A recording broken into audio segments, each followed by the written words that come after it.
आज हम डिस्कस करेंगे how to choose optional subject for UPSC exam. इस वीडियो में हम इन टॉपिक्स पर बात करेंगे। पहला, सही ऑप्शनल सब्जेक्ट चूज़ करना इम्पॉर्टेंट क्यों है। दूसरा, ऑप्शनल सब्जेक्ट चूज़ करते वक्त किन बातों को हमें नेग्लेक्ट करना है। और लास्ट में बात करेंगे सही ऑप्शनल सब्जेक्ट चूज़ कैसे करना है। आपको किन पॉइंट्स को ध्यान में रखते हुए अपना ऑप्शनल सब्जेक्ट चूज़ करना है। आगे हम ये भी बात करेंगे कि आपको कब अपने ऑप्शनल सब्जेक्ट की प्रिपरेशन स्टार्ट कर देनी चाहिए और ऑप्शनल सब्जेक्ट चूज़ कर लेने के बाद उसकी स्ट्रेटजी किस तरह बनानी है, ये भी मैं आपको बताऊंगी। सबसे पहले हम डिस्कस करेंगे सही ऑप्शनल सब्जेक्ट चूज़ करना क्यों इम्पॉर्टेंट है। किसी भी यूपीएससी एस्पिरेंट के लिए ऑप्शनल सब्जेक्ट चूज़ करना एक बहुत इंपॉर्टेंट डिसीजन होता है, क्योंकि ऑप्शनल पेपर्स के मार्क्स आपकी रैंक डिसाइड करने में काफ़ी इंपॉर्टेंट रोल प्ले करते हैं। इसे आप ऐसे समझे कि ऑप्शनल सब्जेक्ट 2 पेपर का होता है और दोनों ही पेपर्स 250 मार्क्स के होते हैं। टोटल 500 मार्क्स का एक ऑप्शनल सब्जेक्ट होता है और जीएस पेपर के मार्क्स भी 250 होते हैं, इसलिए 2 जीएस पेपर के मार्क्स मिलाकर 500 हुए। पिछले कई सालों के टॉपर्स के मार्क्स अगर आप देखेंगे तो जीएस पेपर में ऑन एन एवरेज 110 से 120 मार्क्स ही स्कोर कर पाते हैं।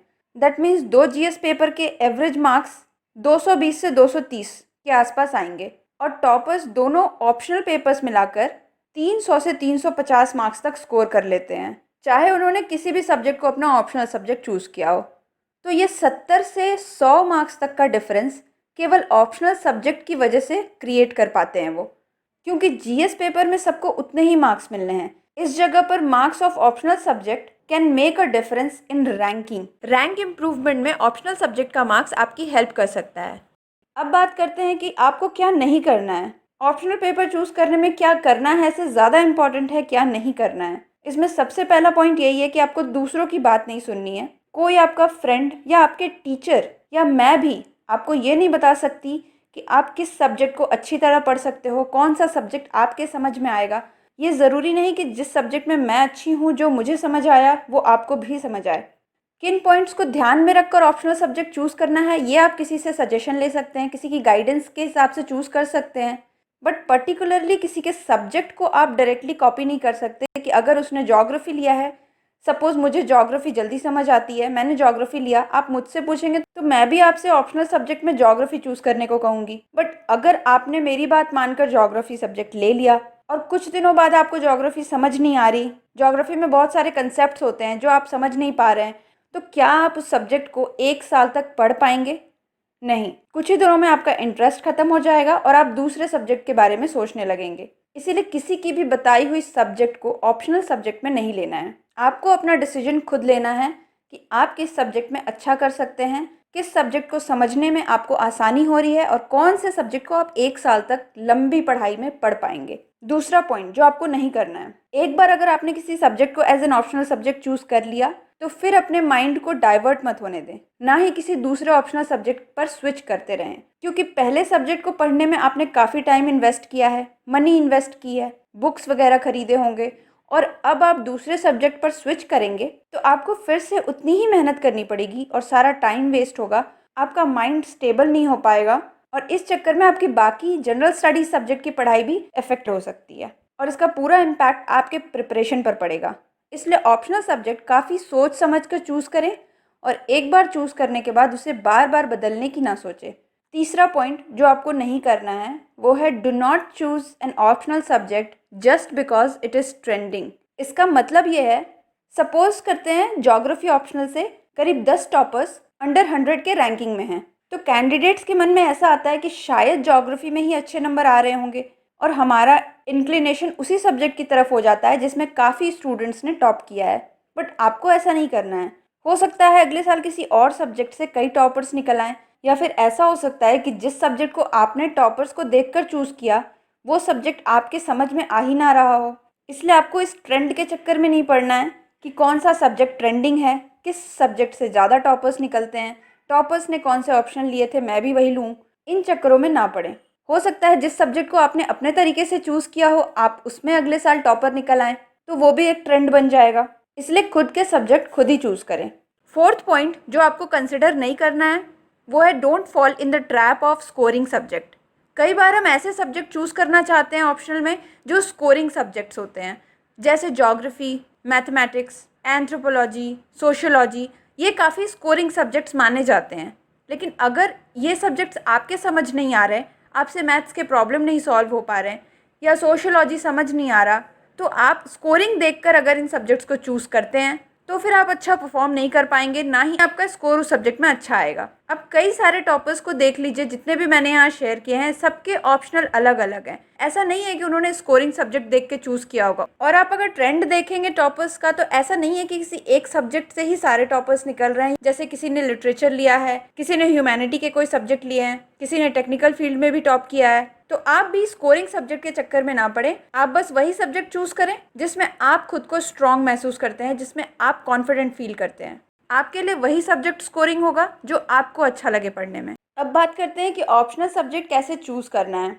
इसमें मैं किसी पर्टिकुलर ऑप्शनल सब्जेक्ट के बारे में बात नहीं करूँगी, मैं बात करूँगी कौन से पॉइंट्स आपको कंसिडर करने चाहिए, अपने ध्यान में रखने चाहिए जब आप एक ऑप्शनल सब्जेक्ट चूज़ कर रहे हों। सबसे पहले मैं आपको ये बता दूं कि यूपीएससी ऑप्शनल सब्जेक्ट्स के पूरे लिस्ट 3-4 सेक्शंस में आप डिवाइड कर सकते हैं। जैसे कि कुछ टेक्निकल सब्जेक्ट्स होते हैं, for example civil engineering, mechanical engineering, electrical engineering, physics, chemistry etcetera. कुछ सब्जेक्ट्स ह्यूमैनिटी के होते हैं, जैसे सोशियोलॉजी, फिलॉसफी, साइकोलॉजी एट्सेट्रा। इस लिस्ट में लिटरेचर सब्जेक्ट्स भी इंक्लूडेड होते हैं, जैसे Hindi literature, English literature, Punjabi literature, Gujarati literature etcetera.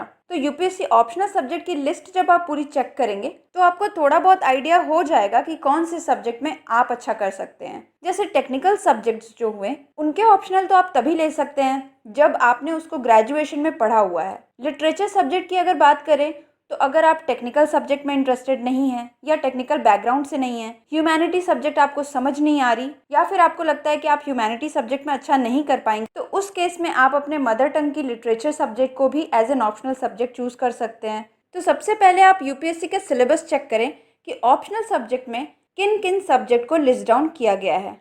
अब बात करते हैं कौन कौन से पॉइंट्स आपको कंसिडर करने हैं।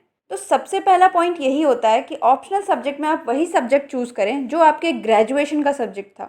इसके फ़ायदे बहुत सारे हैं, क्योंकि आपने उस सब्जेक्ट को 3 से 4 साल तक पढ़ा है और आपकी पढ़ाई 50% ऑलरेडी कंप्लीट रहती है, आपके कंसेप्ट्स कंप्लीट रहते हैं। तो आपको इसमें ज़्यादा टाइम नहीं देना पड़ेगा, फिर से समझना नहीं पड़ेगा सारी चीज़ों को। और अगर आप किसी दूसरे सब्जेक्ट चूज़ करते हैं तो उसमें आपकी पढ़ाई ज़ीरो से स्टार्ट करनी होगी और फुल्ली टाइम डेडिकेट करके पढ़ाई करनी होगी ऑप्शनल सब्जेक्ट की। तो अगर आपका graduation subject UPSC optional subject के लिस्ट में है और आप उसे पढ़ने में कंफर्टेबल हैं, तो आपको ज़रूर अपने ग्रेजुएशन की सब्जेक्ट ही चूज़ करनी चाहिए। इससे आप अपना काफ़ी टाइम बचा पाएंगे और आपकी प्रिपरेशन बहुत स्ट्रांग हो जाएगी। बहुत सारे एस्पिरेंट्स को ग्रेजुएशन की सब्जेक्ट की पढ़ाई अच्छी नहीं लगती है, या फिर किसी के ग्रेजुएशन की सब्जेक्ट ऑप्शनल के लिस्ट में ही नहीं होती है, तब आप दूसरे सब्जेक्ट की पढ़ाई करने का सोच सकते हैं। तो हमारा दूसरा पॉइंट है consider your interest. Optional subject choose करते वक्त आप अपने इंटरेस्ट के किसी सब्जेक्ट को चूज़ कर सकते हैं, बट ये ध्यान रखें कि किसी भी रैंडम सब्जेक्ट को as an optional subject choose नहीं करना है, बल्कि सबसे पहले आप उस सब्जेक्ट के सिलेबस को एनालाइज करें, उसे समझें और सोच समझ कर डिसीजन लें। इंटरेस्ट के सब्जेक्ट कैसे डिसाइड करें? सपोज़ आप टेक्निकल बैकग्राउंड से नहीं हैं, इसलिए आप टेक्निकल सब्जेक्ट नहीं ले सकते। लिटरेचर सब्जेक्ट पढ़ने में आपको खासा इंटरेस्ट है नहीं। अगर आप सोच रहे हैं कि आप ह्यूमैनिटी की सब्जेक्ट लेंगे, जैसे सोशियोलॉजी, फिलॉसफी, इस तरह के कोई सब्जेक्ट लेना चाहते हैं, तो सबसे पहले सपोज आपने ह्यूमैनिटी के 2-4 सब्जेक्ट लिस्ट डाउन किए, तो रैंडमली अपना इंटरेस्ट ढूंढने के बजाय उस सब्जेक्ट्स के एनसीईआरटी बुक्स पढ़कर देखें। क्लास 11 एंड 12 के एनसीईआरटी बुक्स, आपको ये समझ आ जाएगा कि आप कौन से सब्जेक्ट को अच्छी तरह समझ पा रहे हैं, और तब डेफिनेटली आप उस सब्जेक्ट को चूज़ कर सकते हैं जिसमें आपको इंटरेस्ट आ रहा हो और आपको लग रहा हो कि आप 300 से अबव स्कोर कर सकते हैं। पहला क्राइटेरिया हुआ एनसीईआरटी की बुक्स पढ़कर देखना। दूसरा, आप उस सब्जेक्ट के सिलेबस को भी देख लें। जो 2-4 सब्जेक्ट्स आपने लिस्ट डाउन किए हैं, उस ऑप्शनल सब्जेक्ट के दोनों पेपर्स के सिलेबस को पढ़ लें, एनालाइज करें। और तीसरा, आपको उसके प्रीवियस ईयर क्वेश्चंस पेपर को भी एनालाइज करना है। जब आप ये तीनों स्टेप्स पूरे कर लें, तीनों पढ़ने के बाद जो सब्जेक्ट आपको लग रही है कि ये इजी है आपके लिए, आपको अच्छे से समझ आ जाएगी, आप जल्दी कंप्लीट कर पाएंगे, पूरे साल इसे आप इंटरेस्टिंगली पढ़ पाएंगे, उस सब्जेक्ट को आप अपना ऑप्शनल सब्जेक्ट चूज़ कर सकते हैं। तीसरा पॉइंट जो आप कंसिडर कर सकते हैं ऑप्शनल चूज़ करने में, वो है GS paper overlapping subject. GS paper के सब्जेक्ट्स को ही as an optional subject choose करना। जीएस पेपर्स के हम सब्जेक्ट्स पढ़ते हैं जैसे हिस्ट्री, ज्योग्राफी, पॉलिटी। इन सब्जेक्ट से रिलेटेड ऑप्शनल भी अवेलेबल होते हैं। इन सब के सिलेबस जो जीएस में पढ़ने हैं उसके कुछ पार्ट ऑप्शनल सब्जेक्ट में भी पढ़ने होते हैं पेपर 1 में। तो आप हिस्ट्री एज एन ऑप्शनल ले सकते हैं, geography as an optional subject ले सकते हैं, political science and international relation as an optional ले सकते हैं। और इन सब्जेक्ट्स को आप एज एन ऑप्शनल तभी ऑप्ट करें जब आपको लगे कि जीएस पेपर्स में जो आपने इन सब्जेक्ट्स को पढ़ा उसमें आपको इंटरेस्ट है। तो अगर आप कोई इस तरह के subject as an optional subject लेते हैं तो भी आपका काफ़ी टाइम प्रिपरेशन का बच जाता है। उस सब्जेक्ट के जीएस पेपर को आपको अलग से प्रिपेयर करने की ज़रूरत नहीं होती और आपके प्रिपरेशन का काफ़ी टाइम बच जाता है।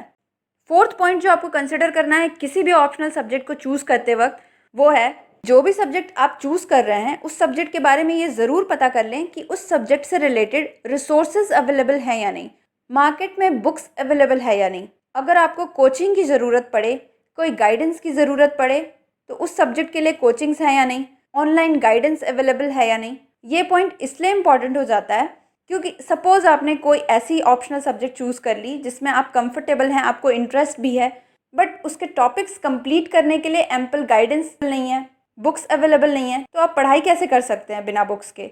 इसलिए ये चेक करना बहुत ज़रूरी है, उसके बाद ही अपना ऑप्शनल सब्जेक्ट फाइनल करें।